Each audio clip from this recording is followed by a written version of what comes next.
Hi everyone, welcome to Edutap and 10 minutes a day series. I hope इस series से आपकी बहुत help हो रही है। And today we are going to start हमारा topic that is accounting ratios which is very important as per exam point of view. And आज हम स्टार्ट करने वाले हैं इसका पार्ट वन, जिसकी रेफरेंस के लिए हम स्टार्ट करने वाले विद।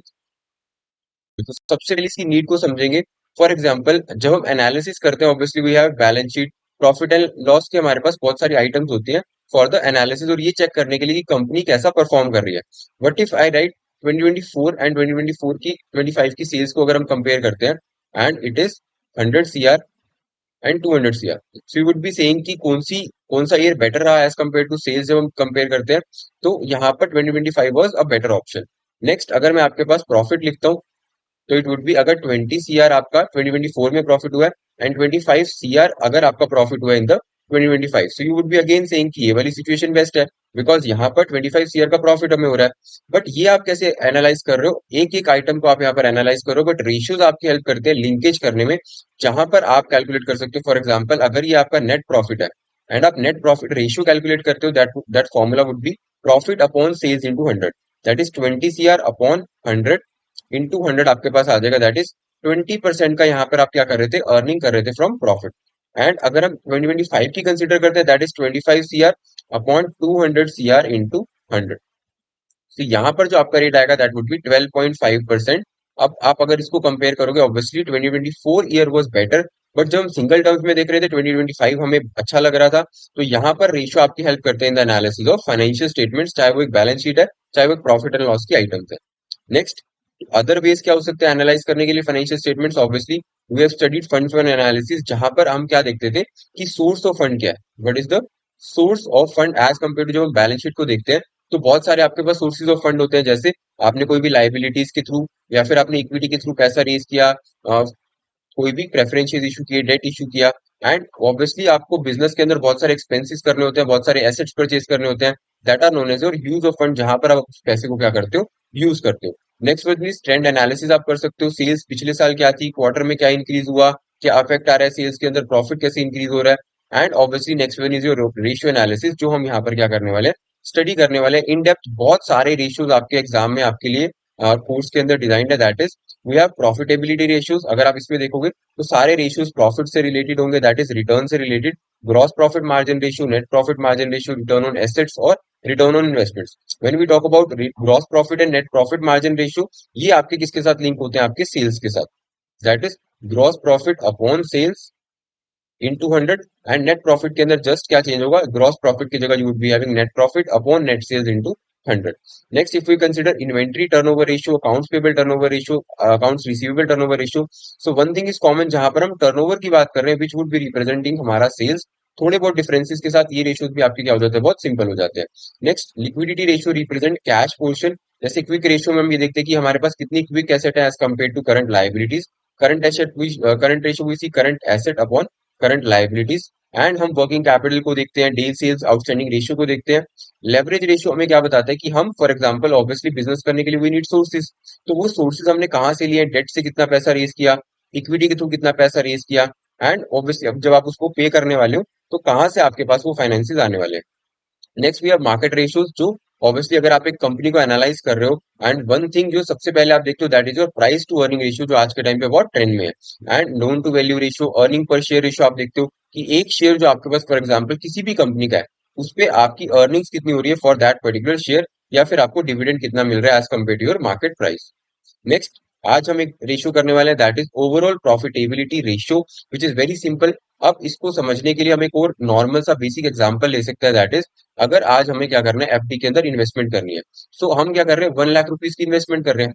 अब हमें नहीं पता कि अभी रेट क्या है, ऑब्वियसली वी नो कि जनरली एफडी के ऊपर क्या रेट होता है, बट अगर आफ्टर 1 ईयर आपको कितने मिल जाते हैं, 6,000 रुपीज मिलते हैं एज एन इंटरेस्ट आपको इस पे मिलता है, तो आप क्या बोलोगे, 6,000 upon 1 lakh into 100 would be the rate of interest जो मुझे एफडी पे क्या हुआ है, रिसीव हुआ है, तो इट इज 6%। इसी तरह when we talk about a company's perspective, वो क्या करेंगे, जो भी कैपिटल वो अपने सोर्सेज से लेके आए हैं, उस कैपिटल को वो क्या करने वाले हैं, अपने बिजनेस में एम्प्लॉय करेंगे।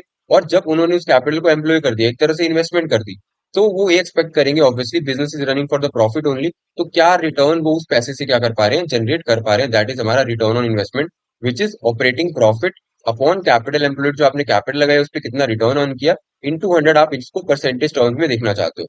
नाउ फॉर ऑपरेटिंग प्रॉफिट आपको क्या समझना पड़ेगा, that is your income statement. Income statement सबसे पहले आपके पास क्या होती है, सेल्स होती है। But cells can not be हमारा एक्चुअल प्रॉफिट नहीं है, ये हमारे पास टोटल रिवेन्यू जो हुआ है ये उसको डिनोट करता है। नाउ आपको इसमें से वेरिएबल कोस्ट फिक्स कोस्ट को क्या करना पड़ेगा, डिडक्ट करना पड़ेगा, and you would be getting your EBIT which is your operating profit. ये क्या है, जो प्रॉफिट आपने बिजनेस को ऑपरेट करके अर्न किया। अब यू हैव, सबसे पहले जब हम सोर्सेज की बात करते हैं, सोर्सेज में आपके पास क्या क्या होते हैं, डेट हो सकता है, प्रेफरेंस हो सकता है, इक्विटी हो सकता है। अब इनको आपको कुछ ना कुछ पेमेंट्स करनी होती है, तो डेट के ऊपर क्या पे करना होता है, इंटरेस्ट पे करना होता है। तो सबसे पहला कंपोनेंट जो हम पे करेंगे दैट वुड बी हमारा इंटरेस्ट। एंड इसके बाद जैसे ये डिडक्ट हो जाएगा आपके पास क्या आ जाएगा, अर्निंग बिफोर टैक्स। अब ऑब्वियसली बीच में कौन आएगा, गवर्नमेंट आएगी एंड आपको बोलेगी because you have earned a specific income, आप एक कंपनी हो, आपको क्या पे करना पड़ेगा, टैक्स पे करना पड़ेगा, जिसके बाद आपकी जो अर्निंग आएगी वो होगी अर्निंग आफ्टर टैक्स। अब इस अर्निंग आफ्टर टैक्स ये जो है ये किसके लिए बच जाती है, प्रेफरेंस एंड इक्विटी शेयर्स के लिए। एंड वी नो कि हमें प्रायोरिटी किसको देनी होती है, प्रेफरेंस को। तो सबसे पहले हम क्या देंगे, प्रेफरेंस को डिविडेंड देंगे। डिविडेंड आप यहाँ पे दोगे, एंड जो उसके बाद डिडक्शन के बाद आपके पास रिजल्टिंग फिगर आएगा that would be earnings for equity. जो कंप्लीटली किसकी अर्निंग्स है, आपकी इक्विटी की अर्निंग्स है। इसको आप डिवाइड करोगे थ्रू नंबर ऑफ शेयर्स, जो आपको ये बताएगा कि आपके पास क्या आ चुका है, एक शेयर पे आप कितना अर्न कर रहे हो, दैट इज योर अर्निंग पर share. So this income statement is very much important, जो आपको बाय हार्ट याद होनी चाहिए। And we have capital employed, जिसके अंदर क्या क्या आएगा, ऑब्वियसली जो कैपिटल आपने रेज करी है एंड उसको फिर बिजनेस में एम्प्लॉय किया, वो कहाँ से आएगी, आपके लॉन्ग टर्म फंड्स के थ्रू, चाहे वो शेयर कैपिटल हो सकता है, रिजर्व एंड सरप्लस हो सकता है, पुराने प्रॉफिट्स, और इधर आपके जो लॉन्ग टर्म लोन्स आपने लिए that would comprise your capital employed जो आपने बिजनेस में लगाई। Next thing is operating profit, we have already studied, जहां पर profit before interest and tax आप क्या करने वाले हो, कैलकुलेट करने वाले हो। Interest on short term borrowings will be deducted from the profit. Non trading incomes और losses will also be excluded वहां से होंगी, तो ये चीज आपको इंक्लूड नहीं करनी है। नेक्स्ट वी हैव सिग्निफिकेंस, क्या है, ये मेजर करता है कि प्रॉफिट आपने क्या अर्न किया, जो आपने इन्वेस्ट करी है कैपिटल। बिजनेस सर्वाइव करेगा कब, जब उसकी आरओआई, जो उसकी रिटर्न ऑन इन्वेस्टमेंट जो हम कैलकुलेट कर रहे हैं, वो ऑब्वियसली ज्यादा होनी चाहिए कॉस्ट ऑफ कैपिटल से। कॉस्ट ऑफ कैपिटल क्या रिप्रेजेंट करती है, हम जो ये सोर्सेज लेके आए, फॉर एग्जांपल शेयर कैपिटल, आपको डिविडेंड देना पड़ेगा। नेक्स्ट आपने जो लॉन्ग टर्म लोन्स लिए इस पे आपको इंटरेस्ट पे करना पड़ेगा। तो हम कुछ ना कुछ कॉस्ट इन पे क्या कर रहे हैं, इनकर कर रहे हैं। उस कॉस्ट से ऑब्वियसली क्या होना चाहिए, आपका रिटर्न ऑन इन्वेस्टमेंट ज्यादा होना चाहिए, तभी आप क्या कर पाओगे, प्रॉफिट कर पाओगे। ये सिमिलर उसी तरह, फॉर एग्जाम्पल अगर एक बैंक की वर्किंग की बात करें, बैंक क्या कर रहा है, लोन्स प्रोवाइड कर रहा है at the rate of 12%। And obviously वो जो चार्ज कर रहा है फॉर सरप्लस मनी जो वो आपकी रखता है, वो आपको 6% रेट ऑफ इंटरेस्ट की क्या करता है, प्रोवाइड करता है। नीचे जो डिफरेंस है वो उसके लिए क्या हो जाता है, इनकम हो जाता है। इसी तरह अगर आप अपने बिजनेस के लिए कोई कैपिटल लेके आ रहे हो, वो कैपिटल आपको कॉस्ट ऑफ कैपिटल पड़ रही है दैट इज 8%, तो यू वुड बी एक्सपेक्टिंग कि आपको रिटर्न ऑन इन्वेस्टमेंट ऑब्वियसली ज्यादा होनी चाहिए, विच मीन्स एटलीस्ट 8%, और आपको 10% 12% की यहाँ पर रिटर्न ऑन इन्वेस्टमेंट होनी चाहिए।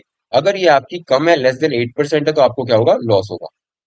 Next a question for you, operating profit is defined as, क्या वो प्रॉफिट आफ्टर होता है interest and tax, profit before होता है interest and tax, gross profit minus all operating expenses होता है, और इधर it is revenue minus cost of goods sold.